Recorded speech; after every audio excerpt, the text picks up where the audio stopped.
കേരളത്തിൽ മുഖ്യമന്ത്രി ആരാകുമെന്നുള്ള ചർച്ചകൾ സജീവമായി നടക്കുന്നതിനിടെ തനിക്ക് അനുകൂലമായ പ്രകടനങ്ങൾ എവിടെയും പാടില്ലെന്ന് DCC അധ്യക്ഷന്മാരോടും KPCC അധ്യക്ഷനോടും KC വേണുഗോപാൽ നേരിട്ട് തന്നെയാണ് ആവശ്യപ്പെട്ടത്. പാർട്ടി കർശനമായ അച്ചടക്കം പാലിക്കുന്നുവെന്നും അതിനാലാണ് തനിക്ക് വേണ്ടിയുള്ള പ്രകടനങ്ങൾ എവിടെയും നടക്കാത്തത് എന്നും KC പറയുന്നു. മതമിളകിയതുപോലെ VD സതീശൻ അനുകൂലികൾ പരസ്യ പ്രകടനം നടത്തുന്നത് പാർട്ടിയുടെ അച്ചടക്കത്തെ കാര്യമായി ബാധിക്കുന്നുണ്ട്. അത് പൊതുജനത്തിന് മുന്നിൽ കോൺഗ്രസ് പാർട്ടിക്ക് വലിയ അവമതിപ്പാണ് ഉണ്ടാക്കും. സോഷ്യൽ മീഡിയയിലും സതീശൻ അനുകൂലികൾ എല്ലാ അതിർവരമ്പുകളും ലംഘിച്ചു അഴിഞ്ഞാടുകയാണ്. ഈ ഇലക്ഷൻ നടക്കുന്ന സമയത്ത് കോൺഗ്രസിലെ ഭൂരിഭാഗം MLA-മാർക്കും ആവശ്യമായ സാമ്പത്തിക സഹായങ്ങൾ എത്തിച്ചു നൽകിയത് KC വേണുഗോപാലാണ്. അതുകൊണ്ടുകൂടെയാണ് KCക്കൊപ്പം ഭൂരിപക്ഷം MLA-മാരും നിലകൊള്ളുന്നത്. KC ഒരു കാര്യം പറഞ്ഞാൽ അത് ചെയ്യുന്ന ആളാണെന്ന് ഈ നിയുക്ത MLA-മാർക്ക് നന്നായി അറിയാം. മാത്രമല്ല, കേരളത്തിന് ആവശ്യമായ ഫണ്ട് വിഹിതങ്ങൾ വാങ്ങിയെടുക്കാൻ ഡൽഹിയിൽ ഏറെക്കാലം പ്രവർത്തിച്ച് പരിചയമുള്ള വേണുഗോപാലിനാണ് കുറെ കൂടി എളുപ്പത്തിൽ സാധിക്കുക. സെക്രട്ടേറിയറ്റിന് മുന്നിൽ സതീശനെതിരെ ചില ചോദ്യങ്ങളുമായും പ്രവർത്തകർ എത്തിയിരുന്നു. കൂലിക്ക് ഇറക്കിയ ആളുകളെ കണ്ട് പേടിച്ചു പോയെന്ന് പറഞ്ഞേക്ക് എന്ന വാചകമാണ് പോസ്റ്ററുകളിൽ പ്രധാനമായും ഇടം പിടിച്ചിരിക്കുന്നത്. അന്തരിച്ച മുൻ മുഖ്യമന്ത്രി ഉമ്മൻചാണ്ടിയെ സതീശൻ അപമാനിച്ചെന്ന് ആരോപിച്ചാണ്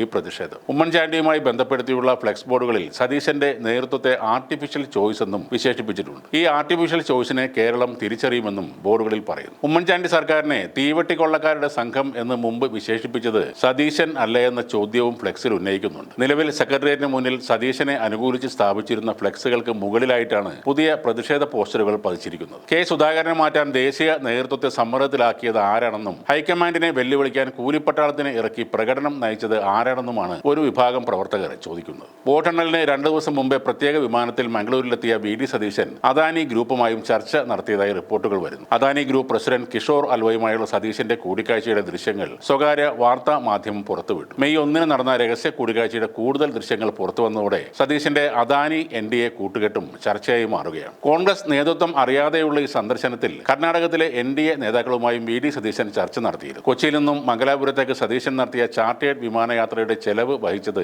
അദാനി ഗ്രൂപ്പാണെന്നാണ് സൂചനകൾ. ദേശീയ തലത്തിൽ രാഹുൽ ഗാന്ധി അദാനി BJP കൂട്ടുകെട്ടിനെതിരെ ശക്തമായി രംഗത്ത് വരുമ്പോൾ കേരളത്തിൽ മുഖ്യമന്ത്രി പദവിയിലേക്ക് എത്താൻ മത്സരിക്കുന്ന VD സതീശൻ അദാനിയുടെ വിമാനത്തിൽ പറക്കുകയാണ്. ഇവിടെ തുറന്നു കാണിക്കേണ്ടത് ഈ ഇരട്ടത്താപ്പാണ്. സതീശനോടൊപ്പം വിമാനത്തിൽ ഉണ്ടായിരുന്നത് K. റജികുമാറാണ്. ഇയാളെ ശബരിമല സ്വർണ്ണക്കടത്ത് കേസിൽ മുൻപ് ചോദ്യം ചെയ്തിരുന്നു. ഇതോടെ സതീശന്റെ ക്രിമിനൽ ബന്ധങ്ങളിലേക്കും ചർച്ചകൾ വഴിമാറുകയാണ്. സതീശന്റെ യാത്രാ വിഷയത്തിൽ കർണാടക കോൺഗ്രസ് ഹൈക്കമാൻഡിന് പരാതി നൽകിയിട്ടുമുണ്ട്. മംഗലാപുരം യാത്ര വിവാദമായതോടെ മൂകാംബിക ദർശനത്തിനായാണ് ചാർട്ടേഡ് വിമാനത്തിൽ പോയതെന്ന് വരുത്തി തീർക്കാനുള്ള ശ്രമങ്ങളും സതീശൻ നടത്തിയിരുന്നു. ഈ സാഹചര്യത്തിലാണ് കൂടിക്കാഴ്ചയും ചർച്ചകളും നടത്തുന്ന ദൃശ്യങ്ങൾ പുറത്തു വന്നത്. ഇതോടെ സതീശന്റെ വാദങ്ങൾ പൊളിഞ്ഞു വീഴുകയാണ്. അദാനി പ്രതിനിധികളുമായുള്ള ദൃശ്യങ്ങൾ പുറത്തു വന്നതോടെ പ്രതിപക്ഷ നേതാവ് ഉത്തരം നൽകാനാവാതെ കുഴയുകയാണ്. ഭൂരിഭാഗം MLA-മാർക്കും VD സതീശൻ മുഖ്യമന്ത്രി ആകരുതെന്ന അഭിപ്രായം ആണെങ്കിൽ അതിൽ എന്തെങ്കിലും വസ്തുതകൾ ഉണ്ടാകില്ലേ? ജനങ്ങൾ തെരഞ്ഞെടുത്ത് MLA-മാർ ആക്കിയവർ ഭൂരിപക്ഷം പേരും KCയുടെ ഒപ്പമാണെങ്കിൽ കേരളവും KCയുടെ ഒപ്പമാണ്. MP-മാരും സീനിയർ നേതാക്കളും KCയെ പിന്തുണക്കുന്നുവെങ്കിൽ